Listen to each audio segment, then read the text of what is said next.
Wow, napakalaking kulambutan mga lods. Turtlefish. Napana ni Idol Marlon. Meron din si Idol Crabman. Solid. Ang galing. Napakalaki talaga mga lods. Part 2 na nga pala ito ng ating episode 4 na video mga lods. Guys, ano yung mga para cuttlefish? Malaking snapper oh. Bigyan natin dyan. Headshot sa likod mga lods. Ang lakas niya. Umikot-ikot ka pa pero syempre hindi ka na makakawala dahil akin ka na ngayon. Eto naman banggisan mga lods. Ayan oh. Headshot. Nagtatago ka pa sa ilalim ng bato ah. Kita kita eh. Wow, grabe. Ang laki pala mga lods oh. Ang lapad. Mga 2 kilo siguro ito. Grabe, ang sarap sa inihaw nito. Banggisan uli mga lods.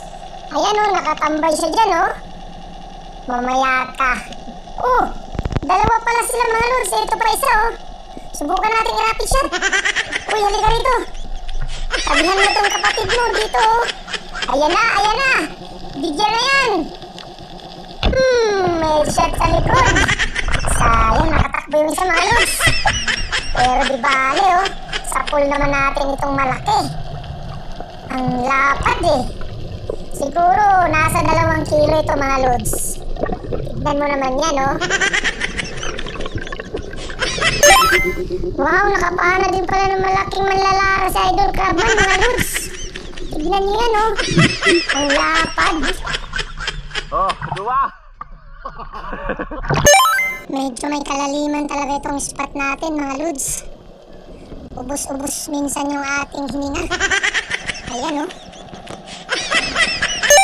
Buti na lang maraming isda talaga dito mga lods. May nagtatago sa loob ng bato.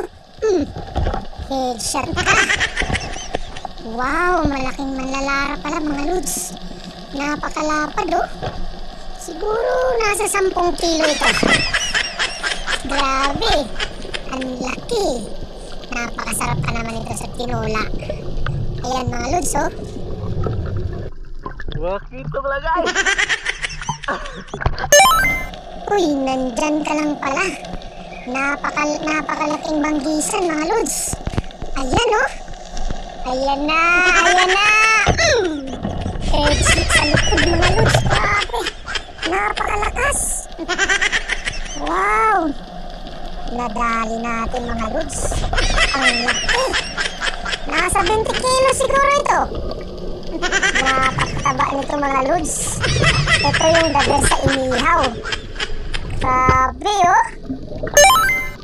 Mga lods, abangan niyo po sa part 3 ng ating video. Marami pang kaganapan. Thank you. Ang gagawin.